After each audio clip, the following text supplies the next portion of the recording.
वाणी में लिखा है कि 72 अक्षौणी खा गए वो चुनक ऋषिश्वर एक, दे धारे जोरा फिर ये सभी काल के बेखे। ओहो, कहते हैं 72 करोड़ सेना ने खा गया ये चुनक ऋषिश्वर। ये चुनक नाम के ऋषिश्वर यानी ऋषियों में भी श्रेष्ठ ऋषि, उसके ये लक्षण है काल के उपासक के।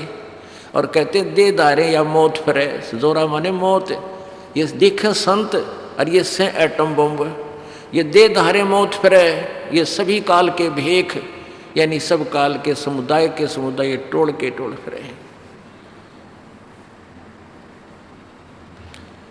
अब आपको गीता जी अध्याय नंबर 7 के 16, 17 और 18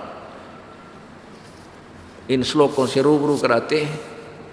पुण्यात्मा युग ज्ञान का अज्ञान को हटाना कोई बालका का खेल नहीं है। 1000 वर्षों से जमा पड़े आपने रह कर जन्म हुआ, ये रंग ठोक दिया इन नकली गुरु ऋषि महर्षियों ने। और ये सदग्रंथ आज हमारे सामने है। हमने शिक्षा, परमात्मा ने हमें शिक्षित इसलिए बनाना पड़ा। नीतिया शिक्षा सबसे बड़ी शत्रु है इस मनुष्य की। अब इस शिक्षित होकर के हम कितने बेईमान बन गए, ना बाण भाई में प्यार, ना कोई आपस में प्रेम, माया जोड़न में चतुरता, पता नहीं क्यों क्यों बना बैठे हैं। परमाणु बम बना लिया, एटम बम, एक दूसरे का नाश करने के। और आप नहीं मरेंगे क्या? वो इतनी बुद्धि भी ना रही इनके अंदर, अपने गढ़ में आप सांप गाल रहे हैं। तो ये शिक्षा इसलिए परमात्मा ने दी थी कि इस समय हम अक्षर ज्ञान ग्रहण करके और अपने सदग्रंथों को समझ के अपनी भक्ति करके यहाँ से डांक मारेंगे, भाग जाएंगे यहाँ से, सतलोक चले जाएंगे। अब देखिएगा श्रीमद् भगवत गीता, गीता प्रेस गोरखपुर से प्रकाशित है। जयदयाल गोविंदका जी इसके अनुवादक हैं। ये 7वां अध्याय 15 तक हमने पढ़ लिया। ये 15वां हमने पढ़ लिया।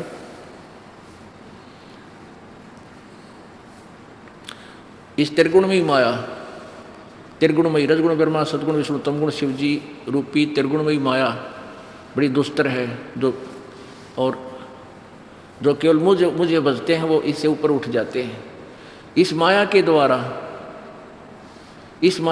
ब्रह्मा विष्णु महेश तक सीमित जिनका ज्ञान है, जिनका ज्ञान हरा जा चुका है, वो असुर स्वभाव को धारण के मनुष्यों में नीच और दूषित कर्म करने वाले मूढ़ लोग मुझको नहीं बचते, ब्रह्म साधना नहीं करते। अब ये ब्रह्म साधना कहते 16वें में मेरे कहते हैं, हे भारतवंशियों में श्रेष्ठ अर्जुन, उत्तम कर्म करने वाले सत करते ना यानी उत्तम कर्म करने वाले अर्थार्थी, आर्थ, जिज्ञासु और ज्ञानी, ऐसे 4 प्रकार के भक्तजन मुझको बचते हैं, ब्रह्म साधना करते हैं। अब 17वें में कहा है कि उनमें नित्य मुझ में एक ही भाव से सचित अनन्य प्रेम भक्ति वाला ज्ञानी भक्त मुझे प्यारा है, अति उत्तम है, मुझे अति उत्तम है, क्योंकि मुझको तत्व से जानने वाले ज्ञानी को मैं अति प्रिय हूँ और वह ज्ञानी मुझे प्रिय है, अत्यंत प्रिय। अब 18वें में क्या लिखा है कि फिर स्पष्ट करता है कि उदारा सर्वे एव एते ज्ञानी तु आत्मा एव मे मतम, मेरे विचार में ये ज्ञानी आत्मा तो है तो श्रेष्ठ, सभी की सभी अच्छी हैं, उदार हैं, अपना जीवन की परवाह नहीं की, अपना जीवन गाल दिया, हजारों वर्षों तक तपस्या करते रहे, साधना करते रहे, ये हैं तो अच्छी उदार आत्मा, श्रेष्ठ अच्छी आत्माएं हैं। और आस्थित स ही युक्त आत्मा माम एवं अनुत्तमाम गतिम, ये भगवान की भक्ति में, मेरी भक्ति में लीन, ये मेरे वाली घटिया गति में ही आश्रित हैं। अनुत्तम यानी अश्रेष्ठ, इन्होंने के कुबाड़ कर दिया। देखिए ये सभी उदार हैं, उदारा, परंतु ज्ञानी तो साक्षात मेरा ही स्वरूप है नहीं। फिर पढ़िए, उदारा सर्वे एव एते ज्ञानी तु आत्मा एव मे मतम, ये सभी ज्ञानी आत्मा तो हैं तो उदार और मेरे विचार में है, एव मे मतम, और ये सभी आस्थित है। आस्थित माने यानी अच्छी प्रकार स्थित है। ये स्थित हैं स ही युक्त आत्मा, ये सभी युक्त भगवान में लगी हुई आत्मा माम एवं अनुतमाम, इन्होंने अनुतमाम का अर्थ कर दिया अति उत्तम गति स्वरूप। माम माने मुझ में ही स्थित है। ये कहे मेरे वाली घटिया स्थिति में स्थित है, इसलिए घटिया बताई कि ये भी इसने चौणक ऋषि ने क्या कुक्रम कर दिया। एक कपिल मुनि जी थे, ऐसे 60,000 सगड़ के पुत्र थे। उन्होंने किसी ने बताया भी तुम ऐसे ऐसे एक तालाब बना दो, एक कुआं खोद दो, एक बगीची बना दो, तो तुम्हें एक यज्ञ का फल मिलेगा। तो 60,000 पुत्र थे। राजा सगड़ ने उनको कह दिया, वो सारे के सारे पूरी पृथ्वी में गड्ढे ऐसे ही तालाब बनाने लगे हैं, तो एक बगीची लगा दें, धर्म कमाने लगे। कहते हैं पृथ्वी को चिंता हुई कि अब ये खाने कमाने जोगी छोड़ेंगे नहीं मेरे को, तो ये विष्णु जी के पास गई, विष्णु जी से प्रार्थना किया कि ऐसे ऐसे 60,000 सगड़ के पुत्र हैं और वो ऐसे ऐसे उनका शरण उठ रही है, जगह जगह तालाब बना रहे हैं, बगीची बना हुए हैं, कुआं खोदे हैं, तो इसको वहाँ पर रहने वाले प्राणी कैसे कहाँ से इसको ऊपर अन्न पैदा करेंगे मेरे ऊपर, ये तो बात बिगड़ेगी। तो विष्णु जी ने कहा कि जाओ मैं व्यवस्था करता हूँ। ये देवी एक अलग अलग देवता हैं जिनको अलग अलग इन ग्रहों को बांट रखा है, इन्हें इनके कमांडर बना रखे हैं। तो वहाँ से अब विष्णु ने कहा इंद्र को कि इंद्र देख ले तेरी पदवी को खतरा है। अब इंद्र ने वहाँ से अपने 2 हलकारे भेजे देवता। अब वो क्या कर रखा था उन्होंने, 60,000 सगड़ के पुत्र थे, उनका विरोध तो करे थे लोग, भाई कहीं भी थे, भाई क्यों खोदो हो, हम कहाँ रहेंगे, कहाँ खेती करेंगे। तो वो न गढ़दे थे, मानने नहीं थे, घोड़ा छोड़, उन्होंने भी घोड़ा रख लिया एक कि किसी ने युद्ध करना है तो हमारे साथ इस घोड़े को पकड़ दो, हमारे शब्द से बात मत करो। वो घोड़ा बांध के साथ रखे थे वह। तो वो इंद्र के हलकारे, इंद्र के दूत गए, रात में वो तो सारा दिन धद्दा करके 60,000 तक पढ़ के सो गए। वो घोड़ा खोल के उनका, और एक कपिल नाम का ऋषि था, मुनि था, वो काफ़ी वर्षों से साधना कर रहा था और उसकी दाढ़ी पलक भी नीचा आकर धरती पर टेक रही थी, इतने वर्षों से साधना कर रहा था। और उसकी जैसे आसन पद्म लगा रखा था, सूख का कांटा सा हो रहा था, जैसे वृक्ष की जड़ माटी छोड़ जाया करे ना, वो जड़ में कौन सी लटका करे न, खार पार पशु बांध दे उनका रसत है, तो ऐसी वो उसकी थड़ोरी थी। उन रात ने उन देवताओं ने, अवतारों, उस इंद्र के नौकरों ने 60,000 उस सगड़ के राजाओं लड़कों का घोड़ा खोल के कपिल मुनि की जांग के बांध कर जाते रहे। अब उन्हें सोचा था तुम्हारा घोड़ा पकड़ लिया किसी ने। घोड़े की तलाश करते करते पैर देखते देखते उसके पैरों के चिन्हों को और पहुंच गए। अब ऋषि तो बड़ा मस्त था, उसकी पलक टिकी हुई थी, उसको पता ही नहीं कौन के बांध गया। तो उस सगड़ के पुत्रा में अभिमान था, अभिमानी हो जाता प्राणी, थोड़ा सा भी किसी प्रकार का उसमें बल हो जा, तो उन्होंने उस ऋषि के दोनों हीखों में, हीख बोलते हैं नीचे यहाँ बाजुओं से नीचे की पंसलियों पर, अपने भाले चबो दिए, जो एक न न्यूनतर एक न न्यूनतर। अन्यों कहो तो हमारा चोर हमारे घोड़ा खोल कर यहाँ बैठ गया, क्यों बैठा था ऐसे एक छुपी सी गुप्त सी जगह पर। अब वो ऋषि का दर्द होया, अच्छा दर्द होया, उसके नोकीले वाले थे, तो एकदम उसने क्रोध में वो पलक उठाई और वो 60,000 का टोड़ सामने खड़ाया था। नो पलक उठाई तो उसमें से क्रोध अग्निबाण छुट्टे, एटम बम बन रहे थे, वो 60,000 सगड़ के पुत्र सर्वनाश कर दिए।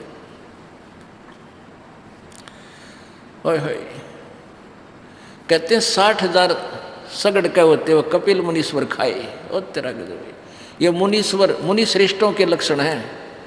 तो ये परमात्मा कहते हैं 72 सोनी खा गया वो चौणक ऋषिश्वर एक, ये दे धारे मौत फिरे सभी काल के भेखे। अब यहाँ क्या बताया जा रहा है कि ये ज्ञानी आत्मा है तो उदार, लेकिन ये भी मेरे वाली अनुत्तम घटिया साधना में ही लीन है। क्योंकि ये ऐसे इनमें ये गुण इतने आ जाते हैं, सिद्धियाँ आ जाती हैं, ये अंडी पाक जाते हैं, किसी की परवाह नहीं करते, और फिर बाकी लोग इनका के करबद्ध हो जाते हैं, डरते, कदे श्राप ना दे दे, कदे घर हमारे परिवार का नाश ना कर दे। साधु संत कभी नाश नहीं करते, वो बसाया कर उजाड़ा नहीं करते, ये तो ततये है बेरड़े, हाथ टेकते लड़ जा, दाव आ गई तो लड़ जा। ये तो बड़ा से भी इनके विरोध में थोड़ी सी भी इनके विपरीत कोई बात कर दी उसी से श्राप दे दें। लेकिन परमेश्वर कबीर जी के भक्त के ऊपर इनका श्राप काम नहीं करे, ना इनका कोई अटैक काम करे, लेकिन अपनी मर्यादा में रहते हुए रहें, अपनी तरफ से किसी संत को छेड़ा छाड़ी बकवाद नहीं करे। वो हमारे पर कोई बकवाद करे तो करण दे, वो तो सिर पटक दिया, उसका कोई अटैक नहीं होगा किसी प्रकार का भी। कोई जंतर मंत्र भी नहीं कर सकता हमारे ऊपर, कितनी कोशिश कर लियो। अब 7वें अध्याय के 19वें श्लोक में कितनी प्यारी व्याख्या की है। क्या लिखा है कि बहुनाम जन्मानाम अन्ते ज्ञानवान माम प्रपत्ते। ओह, और वासुदेव सर्वमिति स महात्मा सुदुर्लभ। क्या बताते हैं कि बहुनाम जन्मानाम अन्ते, बहुत बहुत जन्मों के किसी अंत के जन्म में ये ज्ञानवान, ये ज्ञानी आत्मा मेरी भक्ति करते हैं। नहीं तो कोई ब्रह्मा विष्णु महेश की पूजा, कोई शेरा वाली की पूजा, कोई संतोषी माता की पूजा, कोई जंतर मंत्र में लागे रहते हैं। कहते हैं कोई ना जाने कौन से जन्म जन्मांतर में कोई एकादा पुण्य आत्मा मेरी भक्ति करता है, ब्रह्म साधना करता है। और फिर क्या बताते हैं, वासुदेव सर्वमिति स महात्मा सुदुर्लभ है। ये बताने वाला कि नहीं, ये ब्रह्म तक की साधना भी अनुत्तम है। वासुदेव सर्वमिति, वासुदेव माने जो सर्वव्यापक परमात्मा जिसका सबके ऊपर कंट्रोल है, उसको वासुदेव वेदों में लिखा है। वासुदेव एक ही है, वो पूर्ण ब्रह्म, परम अक्षर ब्रह्म, असंग ब्रह्मांड का स्वामी। अब वेदों की महिमा से ही अपने बच्चों के नाम लिखे जाते हैं, रखा करते हैं। श्री कृष्ण जी के जो पिताजी थे, उनका नाम किसी ब्राह्मण ने वासुदेव रखा हुआ था, वेदों से वासुदेव रखा हुआ था। वो वासुदेव नहीं था, वो तो व्यक्ति था एक। इब जैसे श्री कृष्ण जी की महिमा सुनकर हमने ना जाने कितने अपने बच्चों के नाम कृष्ण रख रखे हैं, लेकिन वो द्वारका वाले कृष्ण नहीं हो सकते। तो ऐसे ही ये वासुदेव श्री कृष्ण जी के पिताजी थे, और उस श्री कृष्ण जी उनके पुत्र होने के कारण उनको भी एक नाम जोड़ते हैं। जिन महाराष्ट्र में देखा है, अपना नाम और गेला बाप का भी नाम, दोनों नाम इकट्ठे बताया करें। तो श्री कृष्ण वासुदेव, श्री कृष्ण वासुदेव का बेटा था, तो श्री कृष्ण वासुदेव नहीं था। वासुदेव का अर्थ है जो और ऑल कंट्रोलर, सबके ऊपर जिसकी प्रभुता, वो प्रभु वासुदेव है।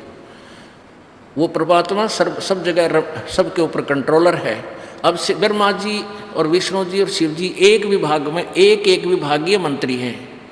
ये वासुदेव नहीं, सभी ब्रह्मांडों के मालिक नहीं। ब्रह्म जो है ये इनका पिता 21 ब्रह्मांड के अंदर स्वामी है, ये सब पर स्वामी नहीं है, ये वासुदेव नहीं। पर ब्रह्म 7 संग ब्रह्मांड का स्वामी है, ये अक्षर पुरुष, ये सब का स्वामी नहीं। और परम अक्षर ब्रह्म ये अनंत सभी ब्रह्मांडों के ऊपर ओवरऑल कंट्रोलर है, वो है वासुदेव। और वही वेदों में और गीता में लिखा कि वही पूजा के योग्य है, वही पाप नाशक है और वही मोक्षदायक है। उसी की पूजा करनी चाहिए, उसकी पूजा करने से फिर कभी जन्म मृत्यु नहीं होती। कहते हैं ये बताने वाला कि ना तो ब्रह्म की पूजा से मोक्ष है, ना ब्रह्मा विष्णु महेश की पूजा से पूर्ण मोक्ष है, ना परब्रह्म की पूजा से पूर्ण मोक्ष है। उस वासुदेव ही सब कुछ है, वही सर्वशक्तिमान है, वही सर्वश्रेष्ठी रचनहार है, वही अजरो अमर है, वही पूजा के योग है। उसी की पूजा से ही, साधना से जीव का मोक्ष होगा। कहते ये बताने वाला संत तो बहुत ही दुर्लभ है।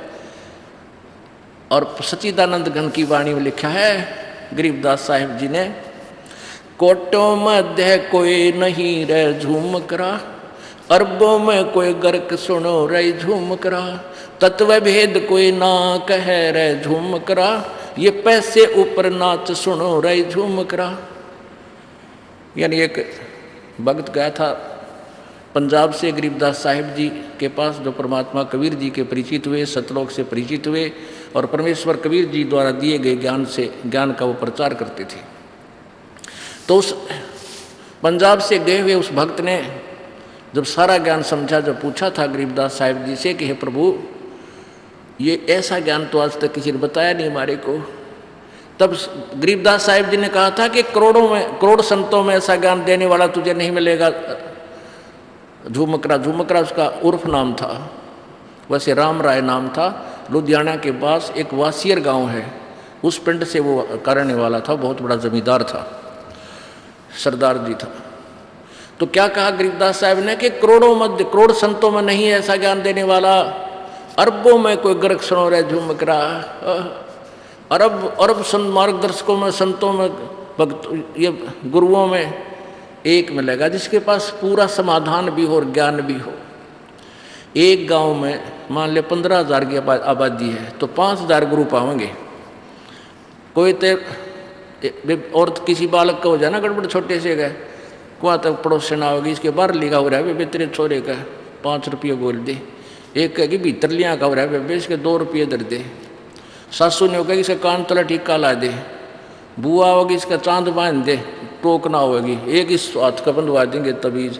यानी एक गांव में 5,000 गुरु पाएंगे। तो और वह सारे नकली कहते, और कुछ फिर ब्रह्मा विष्णु महेश तक की साधना बताने वाले को, मरपड़ का ब्रह्म तक की साधना बताने वाले।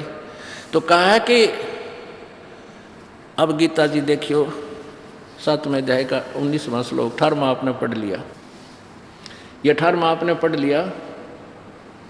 19वां संस्कृत देखो कितना प्यारा ज्ञान है। इन तो उलझा रखा अनुवाद करता होने तो, बहुनाम जन्मानाम अंते ज्ञानवान माम प्रपद्यते और वासुदेव सर्वमिति स महात्मा सुदुर्लभ है। बहुत जन्मों के अंत के जन्म में ये ज्ञानी आत्मा मेरी भक्ति करते हैं और वासुदेव यानी वो सर्वशक्तिमान परमात्मा, सबका कंट्रोलर प्रभु ही सब कुछ है, सर्वम वही पापनाशक है, वही पूर्ण मोक्षदायक है, वो सर्व का मालिक है, अजर अमर है, ये बताने वाला स महात्मा सुदुर्लभ है। वो संत तो बड़ी मुश्किल से मिलेगा। अब देखो इन्होंने क्या डंगा कर रखा अनुवाद इसका। बहुत जन्मों के अंत के जन्म में ज्ञानवान को प्राप्त पुरुष, तत्व ज्ञान को प्राप्त पुरुष सब कुछ वासुदेव ही है। इस प्रकार मुझको भजता है वह महात्मा अत्यंत दुर्लभ है। तेरा के जो भैया कड़ा डंगा कर दिया। इसका सीधा सा अर्थ है कि बहुनाम जन्मानाम अंते ज्ञानवान माम प्रपद्यते। इसका तो यहीं पर समाप्त हो लिया इनका अपनी महिमा कि बहुत जन्म के अंत के किसी जन्म में ये ज्ञानी आत्मा मुझे भजते हैं और वासुदेव सर्वमिति स महात्मा सुदुर्लभ है। वो संत बड़ा मुश्किल से मिलेगा जो ये बताने वाला नहीं ना, क्योंकि ब्रह्मा विष्णु महेश की साधना तो इन्होंने रिजेक्ट कर रखी है। अपनी कोई अनुत्तम लिख बता रहा है और फिर कहता है ये बताने वाला कि वो वस्तु वो पूर्ण परमात्मा ही सब कुछ है, उसकी भक्ति करने से ही परम शांति होती है। ये बताने वाला संत तो बड़ी मुश्किल से मिलेगा। क्योंकि अगर इसको इन्होंने अनुत्तम का अति उत्तम अर्थ कर दिया, ये गलत किया है। यदि यही अति उत्तम होती तो गीता जी अध्याय नंबर 18 के श्लोक नंबर 62 में गीता ज्ञानदाता अन्य परमात्मा के बारे में नहीं कहता कि उसकी भक्ति सर्वभाव से उसकी शरण में जा, उसकी पूजा से ही तो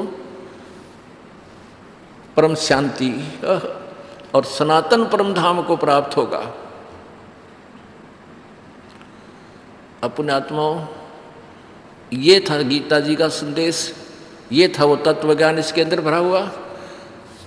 तो ये गीता ज्ञानदाता कहता है कि ये ज्ञान बताने वाला कि अन्य सब पूजाएं छोड़ के एक परमात्मा की भक्ति करे। जैसे गीता जी अध्याय नंबर 8 के श्लोक नंबर 1 में अर्जुन ने पूछा, प्रभु आपने अध्याय नंबर 7 के मंत्र 29 में कहा है कि तत्व ज्ञान से परिचित और उस तत्वब्रह्म से परिचित व्यक्ति केवल जन्म मरण से, जरा मरण से यानी बुढ़ापे और मृत्यु के से छूटने की का प्रयत्न करता है, यहाँ की किसी वस्तु की डिमांड नहीं करता।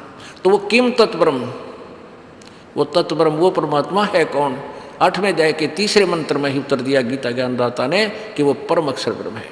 8वें अध्याय के 7 और 5 मंत्र में गीता ज्ञानदाता अपनी साधना के लिए कह रहा है और 8, 9, 10 श्लोक में 8वें अध्याय के में उस परम अक्षर ब्रह्म की साधना के लिए कहा कि उसकी भक्ति करता उसको प्राप्त होता और मेरी भक्ति करता मुझे प्राप्त होता है।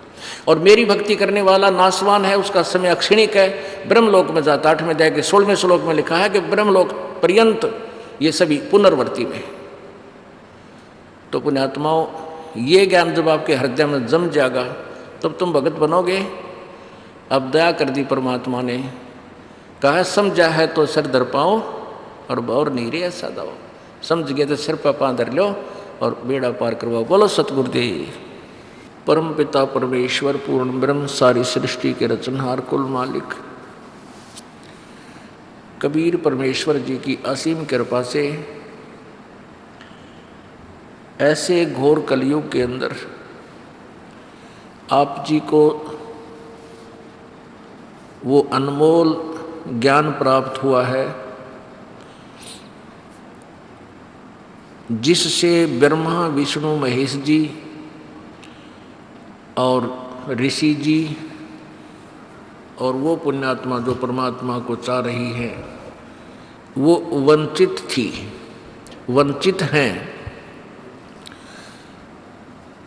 और इस तत्वज्ञान के और इस भक्ति विधान के अतिरिक्त जो भी साधनाएं हम करते हैं वो शास्त्र विरुद्ध होने के कारण आप जी को कोई लाभ नहीं देती।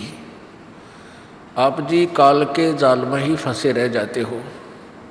अब आपको वो मार्ग मिल गया जिससे आप अपने उस स्थान पर चले जाओगे जहाँ से आप आए हो। वो स्थान कौन सा है, कहाँ है? वो स्थान सत्यलोक है, वो सनातन परम धाम है, वो अमर लोक है, वो सत्यलोक है। उसको अविनाशी स्थान भी कहते हैं, सत्य स्थान, रतधामा भी कहते, रतधाम भी कहते हैं उसे। अभी तक आपने इस 28 से आज 30 तक के सत्संग में आपने सुना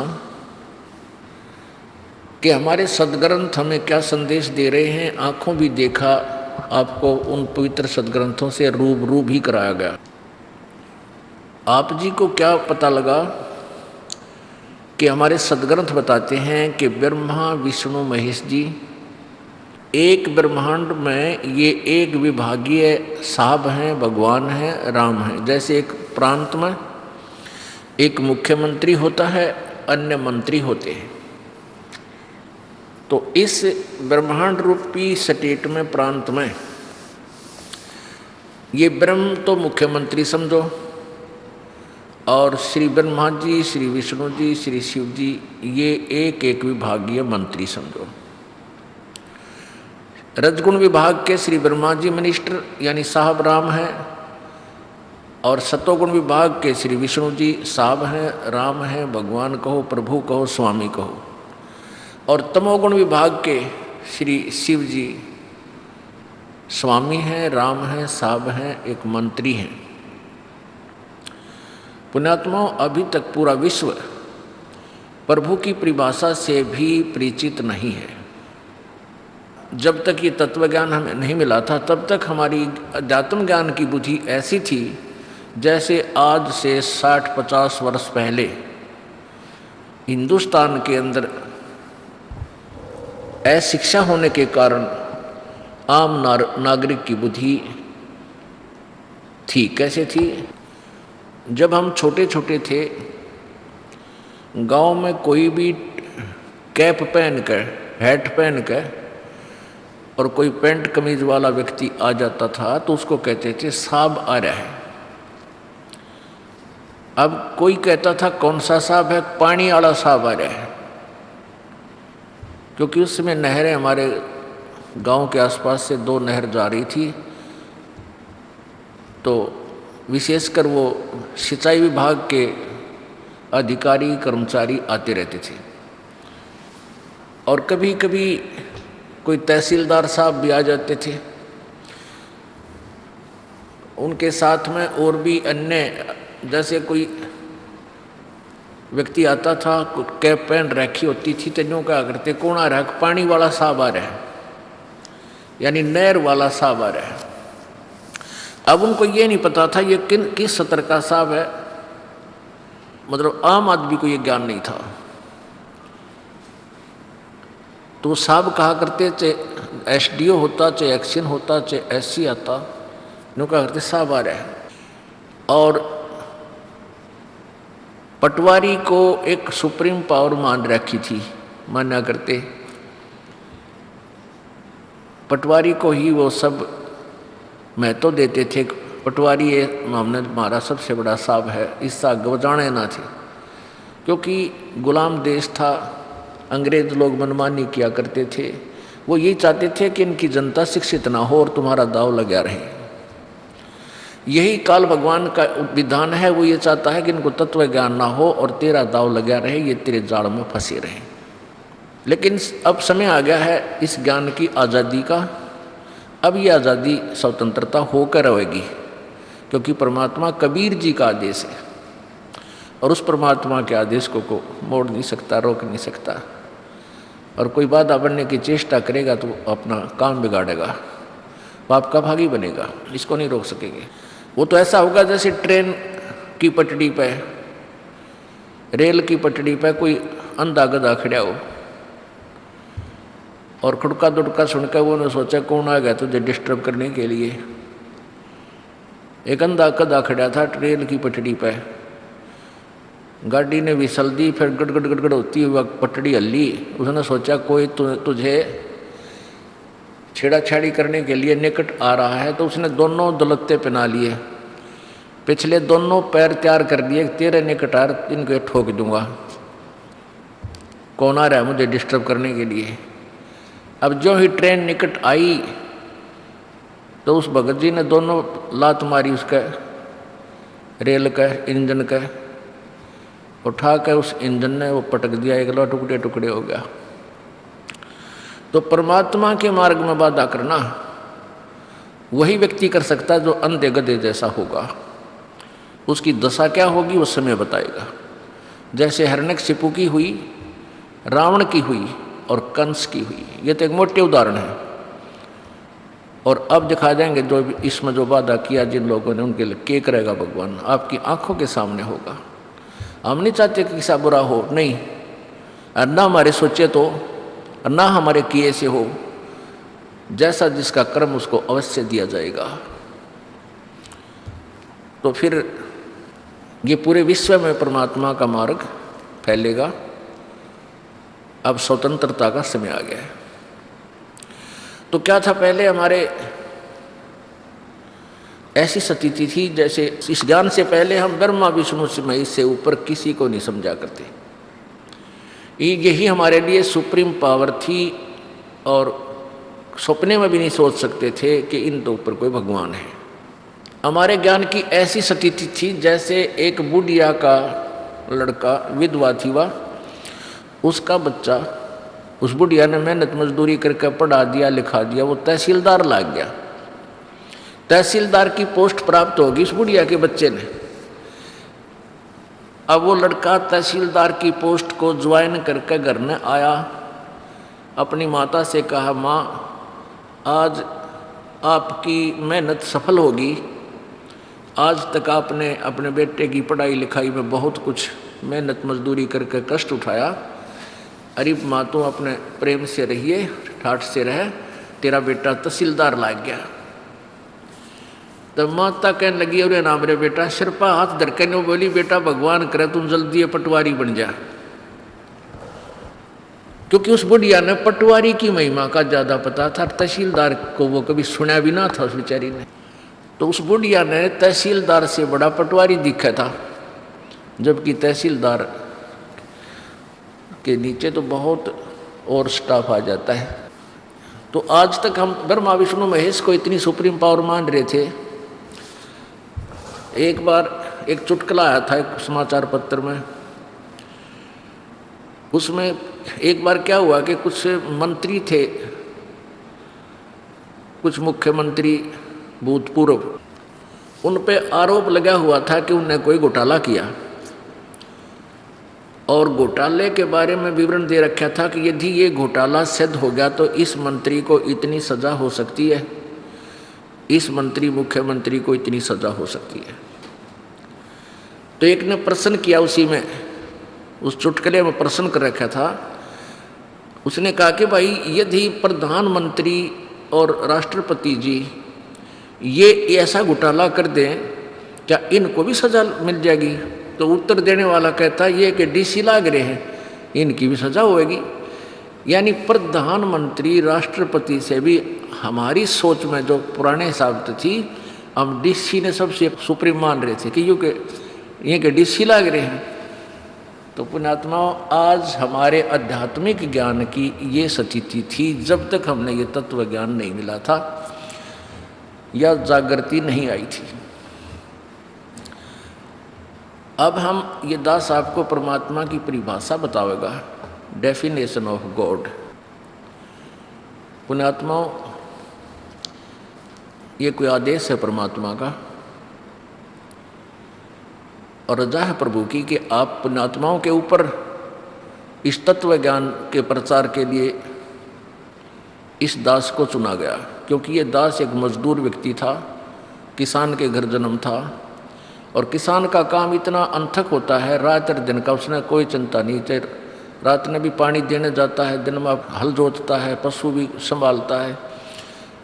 तो इसलिए इस दास के ऊपर ये बाहर आया तो वही मजदूरी दास को मिल गई। और कितनी मेहनत करके रात और दिन आप देख रहे हो, यहाँ सुबह 6 बजे दास बैठ जाता है भक्तों के दुख सुख सुनने के लिए, परमात्मा के दरबार में अर्जी पहुँचाने के लिए, और शाम के 6 बज जाएंगे, 7 8 भी बज जाएंगे, 9 भी बज जाते हैं, 10 भी बज जाते हैं। दास अपनी जो आज्ञा दे रखी परमात्मा ने मालिक की, तो ये बोलना तो 2 घंटे में आदमी फ्यूज हो जाए जब मालिक की रजा ना होता। ये गीत गान जाया करती हमारी माँ, पहला किसी का ब्याह हो जाता, 2 दिन गीत गा कर आंदी, तीसरे दिन गला बैठ जाया करता इनका, बोले बिना जाया करता। और यहाँ 18 घंटे बोलना पड़ता उस मालिक की कृपा से। और जो अन्य संत है उन्हें तो घिसी पिटी बात बतानी है, आपने सब ने पता है, राम ने ये करा, कृष्ण ने ये करा, सुदामा और कृष्ण की मित्रता, 5-4 कथा सुनाई दे, घंटे पार बोले लेकर चंदा अपना जाते रहे। और ये तो ए से लेकर जेड तक सारी कहानी समझानी पड़ रही है। जैसे एक लेक्चरर है या टीचर है, 8 घंटे ड्यूटी होती है, मेरे ख्याल में 4 घंटे नहीं बोलता वो। और लेक्चरर तो 50-60 हज़ार रुपये तनख्वाह लेते हैं। और ये दास 2 रोटी सुबह खावे, 2 सांझ में, और जिसा कपड़ा बच्चे दे देते हैं वो पहन लेते हैं। और 18 घंटे रोजाना, 8-8 9-9 घंटे मालिक की चर्चा गुणगान और दुख सुख सुने जाती है। तो ये परमेश्वर की कृपा है कबीर भगवान की। और दास को ये मजदूरी मिल गई। दास को पता है कि ये मेहनत मजदूरी मुझे क्या मिलेगा इसका, यहाँ का पैसा तो यहीं रह जाएगा, ये हमने सतलोक की शक्ति मिलेगी, वहाँ की माया मिलेगी जहाँ हमने जाना चाहते हैं। दास को यही मजदूरी मिली है तो दास इसमें कमी नहीं छोड़ेगा, क्योंकि पता है कि मजदूरी में थोड़ी सी भी आलस किया तो राम रूठ जाएगा। राम रूठ गया फिर हमारे पास क्या रह जाएगा। हमने राम नहीं रूठने देना, अपना भगवान रुष्ट नहीं होने देना। तो इसी प्रकार पुण्यात्माओं, आप भी यहाँ आते हो, जैसा भी किसी की दाव लगे, सेवा मजदूरी का अवश्य करनी चाहिए। खाना बनाना है, सर्विस करानी है, आज्ञा ले ले भाई, हम भी सेवा करना चाहते हैं। अगर नहीं आपका नंबर आता है, ज़्यादा सेवक हो जाते हैं और आपके हृदय में वो सेवा करने की इच्छा है, तो आपकी सेवा होगी, क्योंकि आपकी चाह कि मैं करूं। और एक कहे तभी ना उठे सेवा करने, तो वो तो व्यर्थ में आ रहा है, उसके अंदर लगन नहीं है। तो ऐसे ही अपनी मजदूरी ने छोड़े निजड़ती पार बसावे, दाव लगाए रखे, ये लालच रखे, भक्ति का दाव लग जाए भक्ति करे, दान का दाव लग जाए दान करे, सेवा का दाव लगे सेवा करे। तो अपनी सब तरह से गिठड़ी बांध के और अपना धन मालिक के दरबार में लेकर चलाएंगे। तो परमात्मा की परिभाषा आपको बताई जा रही है कि जैसे राम होता है,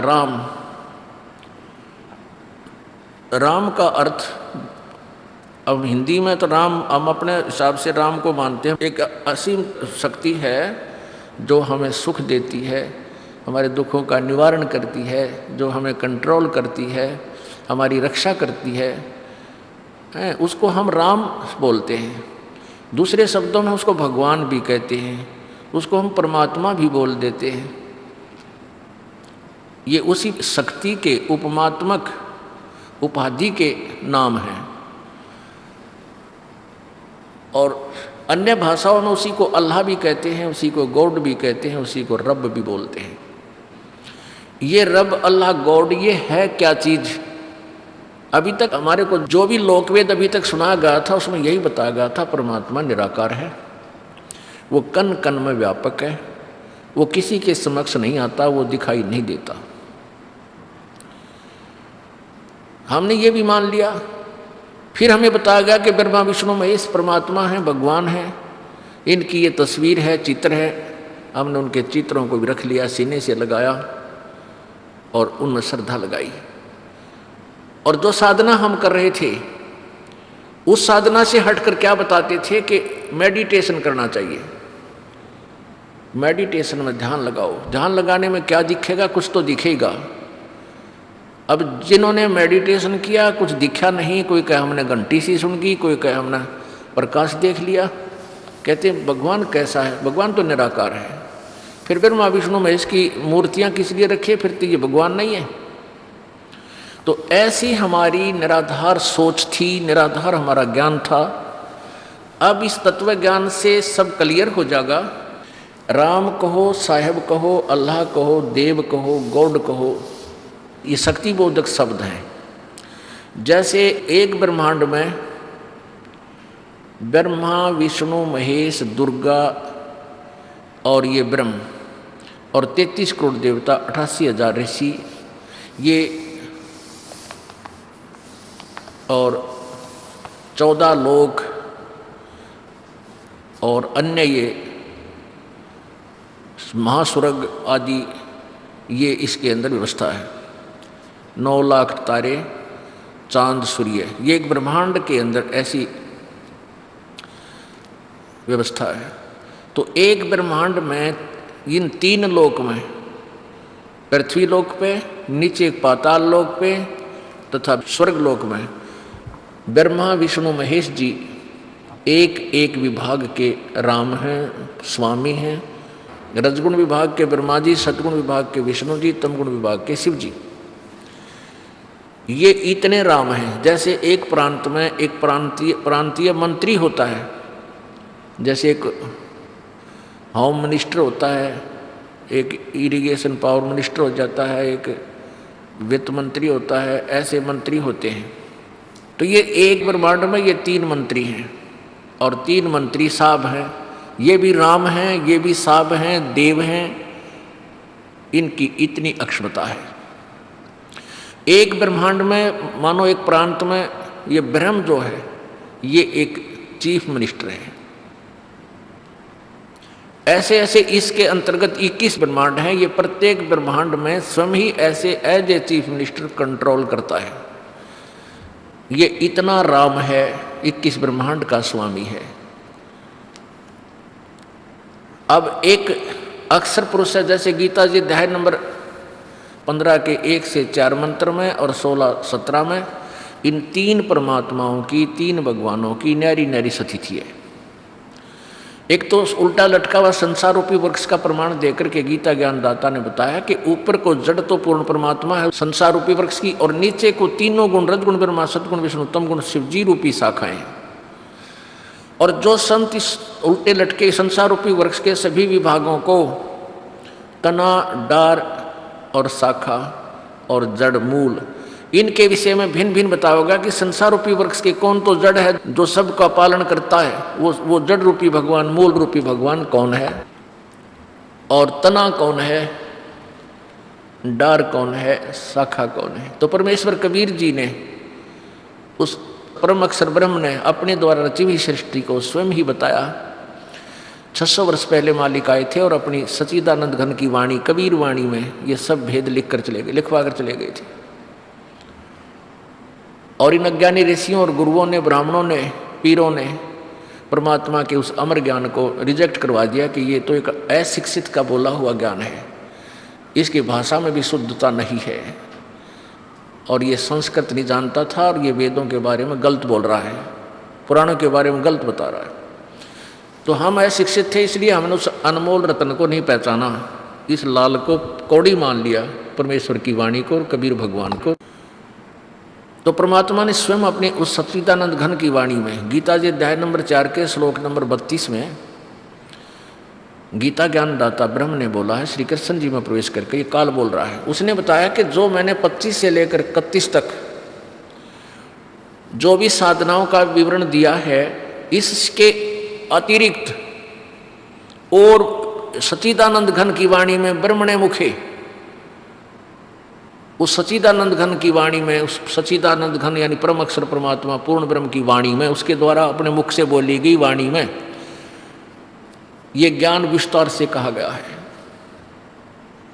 और चौथे अध्याय के 34वें श्लोक में बताया कि उस तत्व ज्ञान को तू तत्वदर्शी संतों के पास जाकर समझ, उनको दंडवत प्रणाम करने से, कपट छोड़कर प्रसन्न करने से वह तत्व ज्ञान से परिचित महात्मा तुझे तत्व ज्ञान करावेंगे, यानी उस परमात्मा के बारे में, परमात्मा के विषय में, परम अक्षर ब्रह्म के बारे में वो ज्ञान देंगे। इससे सिद्ध है कि गीता जी का ज्ञान इनकम्प्लीट है, अधूरा है, क्योंकि वो कंप्लीट ज्ञान उस सच्चिदानंद घन की वाणी में है जो इस गीता और वेदों से अलग है। अब यहाँ थोड़ी सी गड़बड़ कर रखी अनुवादकर्ताओं ने। इस ब्रह्मणे का अर्थ इन्होंने वेद लिख दिया, वेद, वेद की वाणी में। मुख्य माने तो वाणी ठीक है, मुख्य माने मुख्य परमात्मा के मुखारविंद से उच्चरित वाणी, और ब्रह्मणे का अर्थ इन्होंने कर दिया वेद। नहीं, ब्रह्म का अर्थ वेद नहीं होता कहीं पर भी। इन्होंने तत्व ज्ञान को ना समझ कर शब्द कोशों में भी गड़बड़ कर दी और शब्दों के अर्थ भी गलत कर दिए, अनर्थ कर दिए। इन्होंने स्वयं अनुवाद किया गीता जी अध्याय नंबर 17 के श्लोक नंबर 23 में। उसमें लिखा है कि ओम तत्सत इति निर्देश ब्रह्मणे त्रिविध समर्थ है। वहाँ लिखा है कि उस सच्चिदानंद घन ब्रह्म यानी उस परम अक्षर ब्रह्म परमात्मा की साधना का, भक्ति का ओम तत्सत ये एक मंत्र है, इसी का स्मरण करने का निर्देश कहा गया है। अब ओम तो ब्रह्म का है और तत् ये सत गुप्त मंत्र है, ये दास बताएगा, ये कोड वर्ड है, इसको कोई नहीं बता सकता, ना कोई दे सकता इन मंत्रों को। तो ओम तत्सत उस सच्चिदानंद घन ब्रह्म के पाने का ये 3 मंत्र का जाप है। तो यहां ब्रह्मणे का अर्थ इन्होंने ठीक लिखा, सच्चिदानंद घन ब्रह्म। तो हम यहां गीता जी अध्याय नंबर 4 के श्लोक 32 में ब्रह्मणे का अर्थ हम सच्चिदानंद घन की वाणी समझें।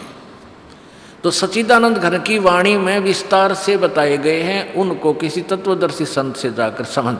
यदि गीता जी का ज्ञान कंप्लीट होता तो 4 लाइन और लिख देता कि ये कितना नहीं जानने की जरूरत, मैं बता रहा हूं वैसे कर ले।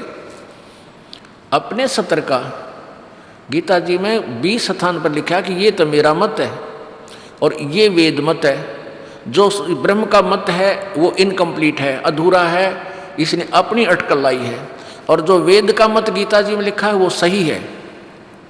तो क्या बताया है कि वो सच्चिदानंद घन की वाणी में विस्तार से कहे। तो उस परमात्मा कबीर देव ने, उस परम अक्षर ब्रह्म ने 3 भगवानों की डेफिनेशन दास बताने जा रहा है। 3 परमात्मा इस ब्रह्मा विष्णु महेश से ऊपर और हैं। तो उसके लिए गीता जी अध्याय नंबर 8 के श्लोक नंबर 1 में अर्जुन ने पूछा कि प्रभु आपने जो गीता जी अध्याय नंबर 7 के श्लोक 29 में तत्ब्रह्म के बारे में बताया कि उस तत्ब्रह्म के विषय में जो जान लेता है और पूरे अध्यात्म ज्ञान को समझ लेता है, तो फिर वो व्यक्ति इस संसार की किसी वस्तु की डिमांड नहीं करता। वो तो केवल इस बुढ़ापे और मृत्यु से छूटने की कोशिश करता है। पुण्यात्माओं, इस मनुष्य जीवन का सबसे बड़ा दुश्मन ये वृद्धावस्था है, सबसे बड़ी पीड़ा है इसको ये वृद्धावस्था, इसके लिए गले का झाड़ है। और फिर दूसरे नंबर पर मृत्यु। पुण्यात्माओं, चाहे कोई 90 साल का हो गया, चाहे 100 वर्ष का हो चुका है, और उठा के भी कोई दूसरे ही बैठाते, पर मरना नहीं चाहता, चाहे ऊपर ले मनते कहीं भी जावे भगवान मन उठा ले। और बड़ा सा तकलीफ हो जा रहा है, बच्चों दवाई लाओ मर गया। तो कहने का भाव यह है कि मरना नहीं चाहते। क्यों नहीं चाहते? क्योंकि हम ऐसे लोक में रहा करते और मरते नहीं थे। अब हमने मरना अच्छा नहीं लगता, और मरना अच्छा भी कोई ना कति तो बेहुदा काम है। बता क्यों तो जन्म दिया, फिर किस लिए मारे? ये तो बिरानवाटी कर रखी हमारी। और बुढ़ापा सबसे बुरा इस जीव का। देखो ये बच्चे जवान हैं, बालक हैं, ईब तो परवाह करते कोई ना, पर भगवान से डरे, ज्ञान सुने, फिर इन बुढ़िया तो बतलावा बैठ के, कभी जिन पर उठ कर बैठा भी नहीं जाता, बेचारों पर बैठ कर उठा भी नहीं जाता।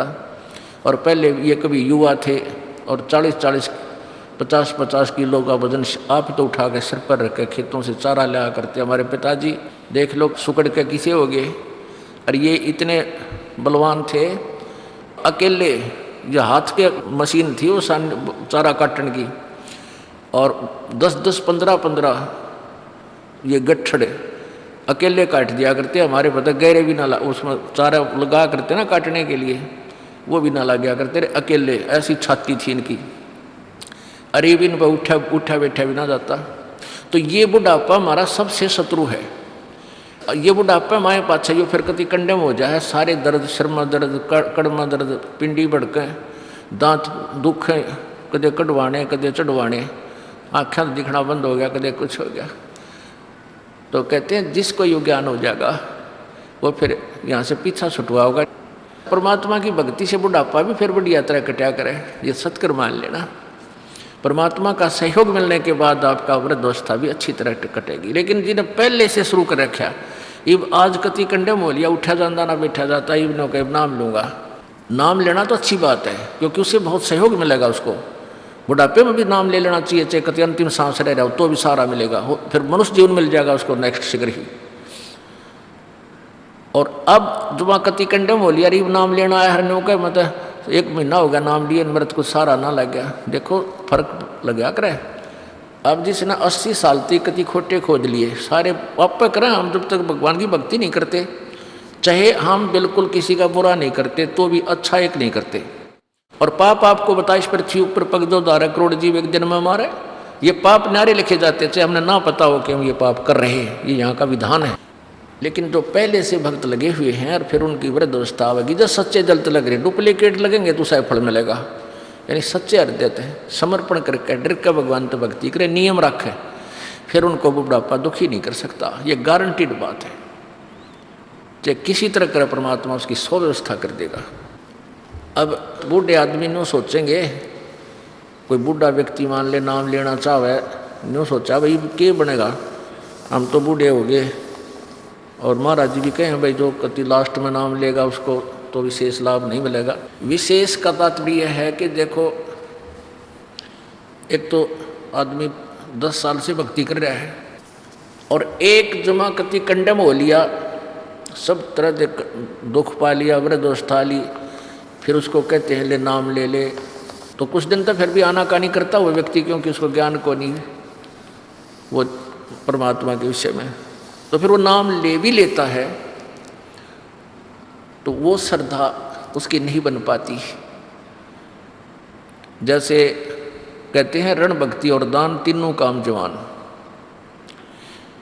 तो जो बुढ़ापे में अब इंसान कति कंडम हो रहा नाम लेगा तो उसको थोड़ा सा अभी समय लग जाएगा, भक्ति करने से सहारा तो मिलेगा, लेकिन जो पहले से भक्ति करते आ रहे हैं उनको आप देखना, उनका चेहरा न्यारा खिला रहेगा और लाभ उसको भी होगा, लेकिन उनकी तुलना में इतना नहीं हो पाएगा, फिर भी सहारा मिलेगा।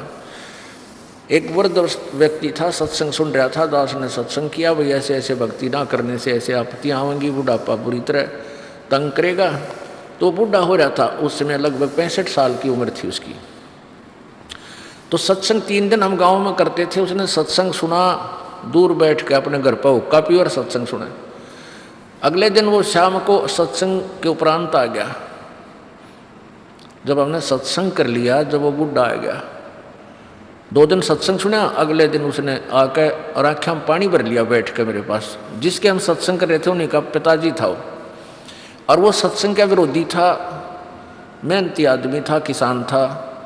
वो कह रहा था कि हमारे घर पर 2 किले थे, मैंने 10 किले बना दिए इन बालकों की खातिर, फिर सारी कहानी बताई। तो उसने कहा महाराज जी मैंने तो आज आपका ज्ञान सुना, जिंदगी में पहली बार ये वचन सुने, और मैं तो इस सत्संग का विरोधी था। आज मेरा तो कलजा पाट रहा, रात की नींद नहीं आई मुझे, जो ज्ञान आपने सुनाया भी ऐसी दुर्गति जीव की होगी जिन्हें भक्ति नहीं करी। और आज से 20 साल पहले मैं सुनूँ तो ना मानूँ आपकी बात, क्योंकि शरीर जवान था, सारी बात थी, ने भौंके हैं ऐसे कहते, पर आज मुझे सारी बातें जो आपने बताई मेरे अंदर से बीत चुकी हैं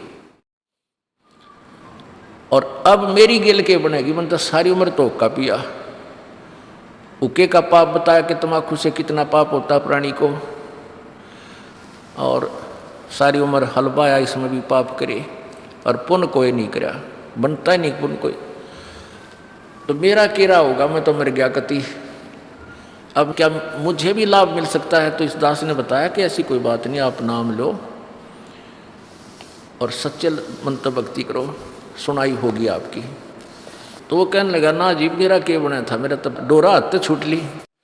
अब दास ने कहा कि छुट्टी कुछ ना बताई, आज 65-70 की तेरी उम्र है और शरीर भी ठीक सा ही लग रहा है, हो सकता है 2-4 साल 10 साल मालिक तेरा एक्सटेंशन कर दे, तो भक्ति तो शुरू कर, एक्सटेंशन कर देगा भगवान तेरी आयु को, यदि सच्ची लगन तक करेगा तो। अब वो तो कति सारे उस निकल चुका था सब क्रियाओं में से, एक एक बात सच्ची जच्चे थी जो दास बताओ था, जो सत्य ही थी। तो उन्होंने बोला जी, फिर रोने लग गया कि मेरी तो बात ना बने, बात गई मेरे हाथ से छूट गई। परमात्मा का जो ज्ञान था, दास ने बताया कि जैसे कुएं में बाल्टी पड़ती हो, पहले क्या होता था 100 फुट गहरे कुएं खोदा करते, 120 फुट लंबा उसका रस्सा बांध कर जब पानी खींचा करते नो चले जाते इतनी दूर ताई, और एक बाल्टी पकड़ लिया उड़ा खड़ा रहा करता। तो दास ने उदाहरण दिया कि जैसे कुएं में बाल्टी हाथ छूट गई, वो रस्सा छूट गया, रस्सा घिसरता हुआ जा रहा है, वो 100 फुट में घिसरते घिसरते भी टाइम लग गया करता उसने पूरा कुएं में जाने में, हाथ से छूट गया तो कुएं में गिर जाता, फिर वो ना बाल्टी मिल रहा ना पानी, वो गया हाथ से छूट गया। तो दास ने वो बताया कि जैसे कुएं में बाल्टी पड़ती हो और वो रस्सा घिसरता हुआ जा रहा है और भाग दौड़ के और उसको पकड़ने की चेष्टा करे, और 1 फुट का भी शेष रह रहा वो पड़ते पड़ते कुएं में जाते जाते, और वो मिल गया, वह पूछड़ी भी ठागी तो अभी कुछ भी ना गया, बाल्टी भी वापस और पानी भी मिला, तो ईब तेरी पूछड़ी सी रह रही है इस जीवन की सारी।